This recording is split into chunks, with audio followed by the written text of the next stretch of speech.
Hello, Howe ISD parents. This is Maggie Donahoe, and I am the Instructional Technology Specialist for Howe ISD. Today, I'm going to show you how to log in to our parent portal and verify your students' information if they are returning to Howe ISD.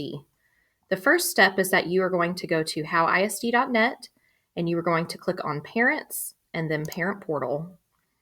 From here, you are going to log in to your account.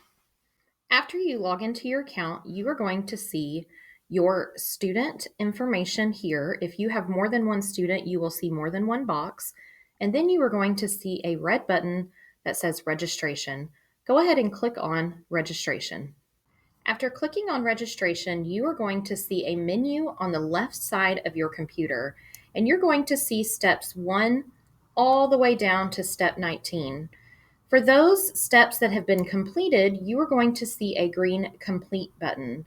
For the steps that have not been completed, you are going to see a gray button that says pending.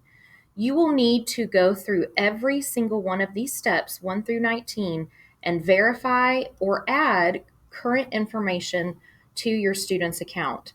Once you get all the way to step 19, there will be a button that allows you to finish and submit to the district, and then you will be done verifying your student information. If you have any questions, please refer to the enrollment guide on the Howe ISD website. Thank you.